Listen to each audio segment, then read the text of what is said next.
Okay, aloha everybody. Yeah, This change sheet. is this is Bruce, Dojo and Tea. I'm here with my Lua teacher. For those of you that don't know, Lua is a Hawaiian martial art. So he is a master of Hawaiian martial art, um, and he is here with us today. Thank you very much. How are you? Hey, mahalo for having me. All right. So I wanted to ask you a few questions, and I guess one of the questions, if I can ask, would be, where did your, well, everybody knows where your martial arts come from, but how did you get involved in the martial arts? Actually, part of my family. Yeah. So, first of all, thanks for having me on. Well, you're welcome. Appreciate it. Been a long time. Um, within my family, the arts, martial arts, self-defense, personal protection, law enforcement. So, as a result of that, as a child, I was already introduced to a lot of it. My father was HPD, but also Marine MP. So, I started out with jiu-jitsu, those kinds of things, and then, of course, judo early on. And then my mom's brothers, in particular, were also involved in the arts. So, small kid time, they poke you in the eye and poke you in the ear. Wow. So, it's not classes, but you're learning constantly. Yeah. So, I had that. So, one of my uncles was with Hungar Hapkar under the Choi Lei Fut system, that system. Tai Chi. Another one was actually my mother's oldest brother. His name was Sifu Tommy Delora. Was kind of like the student instructor for Sifu Lee out of San Francisco before he became Kato out of Oakland. Wow. So they trained together. But that was all at that time before they called it what they called it. Right? The system without a system. So with that kind of lineage. And then later when I went to Los Angeles, I was studying at USC. That's when I lived with one of my instructors, Paul Reyes, the Chinese Kung Fu system, Lima Lama, and Okinawa Te.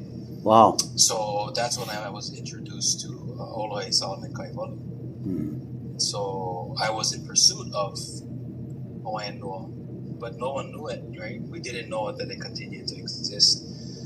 There was one Olohe that continued to teach it, or Kumpuna, and eventually when I came back, I went to learn from him. But that was Charles Ken. So Kupuna Ken, I refer to as Tutu Kale, he started showing me, teaching me from his perspective. So I have Olohe Salaman Kaiwalu, the Kaiwalu Ohana clan system out of Kumu and Kauai, and then you have Tutu Kale, who learned from, interesting enough, a teacher of a teacher. Wow. So in the Hawaiian philosophy for me, Auntie Pilahi Paki from Maui, she was a student of a kupuna named Tutu Nalo Hine, Tutu Kaupua, Nalo Hine from Kona, Kau. And this is the same gentleman that also mentored Tutu Kale. So two sides, the Manao Ike from Auntie Pilahi, which is Aloha, and then the Lua that came from Charles King. And then collectively in family to a higher standard, right, of behavior. As the eldest in my family, strong spiritual religious values, the concept of ideal, but dealing with a lot of people who didn't, right? So I always found myself at a point like really getting upset, but because I was trained not to behave that way, you don't hit, you don't punch, I embedded a lot of that anger. So the arts actually redirected that. Had it not been for the arts, then perhaps I could have gone down another path. And I came close a couple times. Oh. But because of the training, and of course my father was HPD, so some of that was embedded early on about following the rules, right? Okay. But I think the arts really help to temper that when you begin to understand. And then next thing, of course, became the healing arts, which also then began to temper the battle arts. Oh, that's interesting. So you do the healing as well. Does that come hand in Yeah. hand with the martial arts? Is that hand in hand? Absolutely. I mean, we hear about it. People talk about it. Before you hurt, you have to heal. And some people just use it as something to say.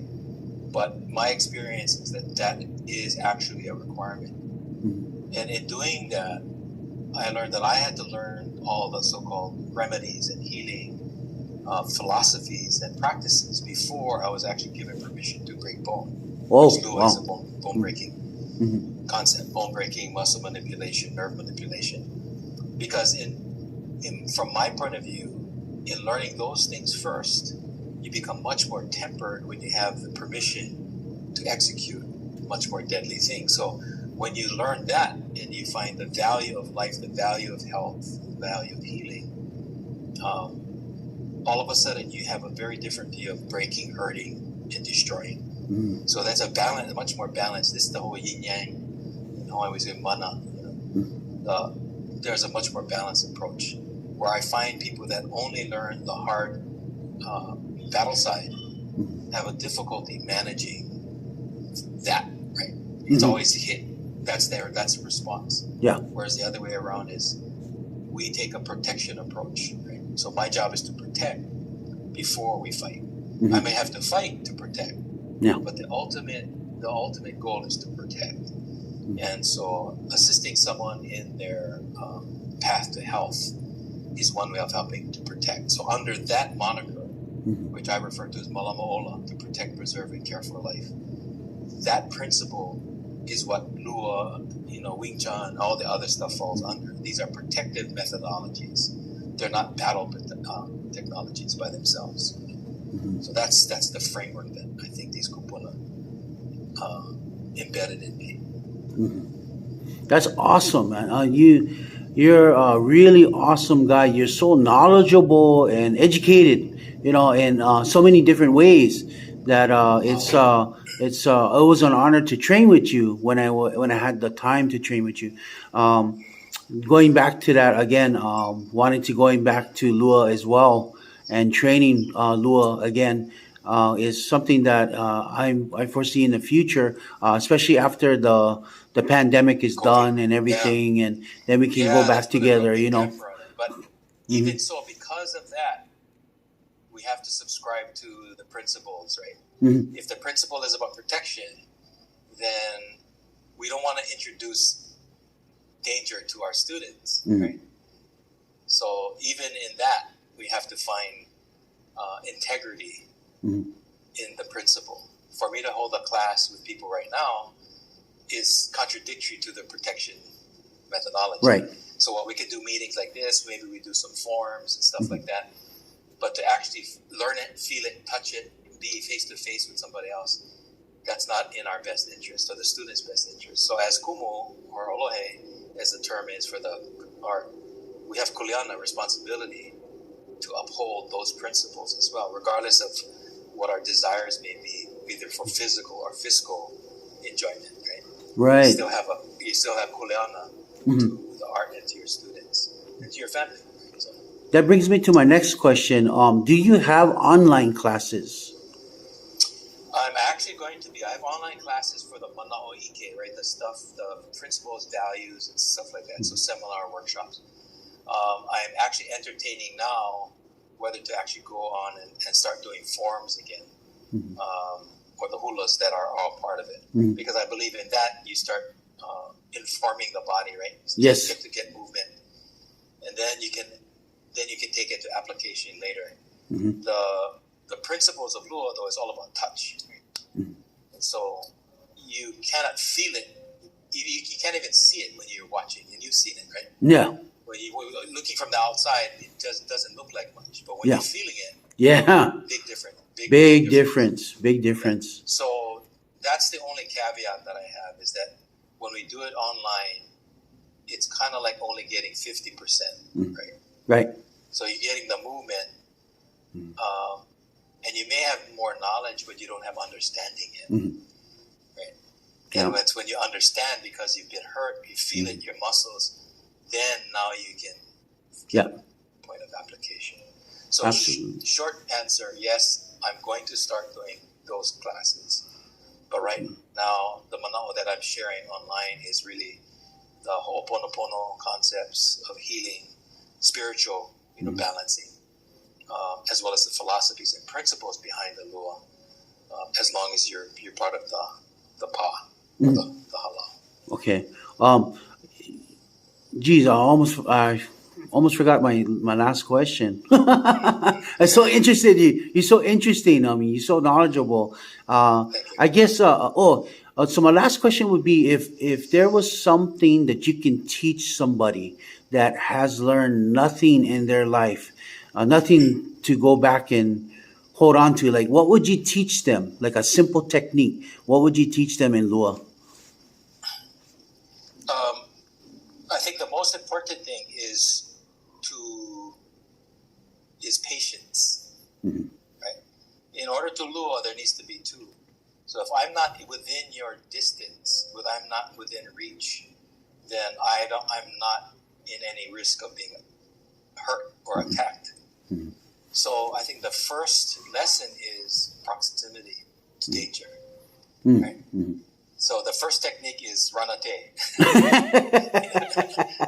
But really it's about recognizing and finding one's distance. Yeah. So even before you throw anything, you don't have to throw a punch or a kick or even execute a block. If your distancing is appropriate, a leg can't hit you or a fist can't hit you. Yeah.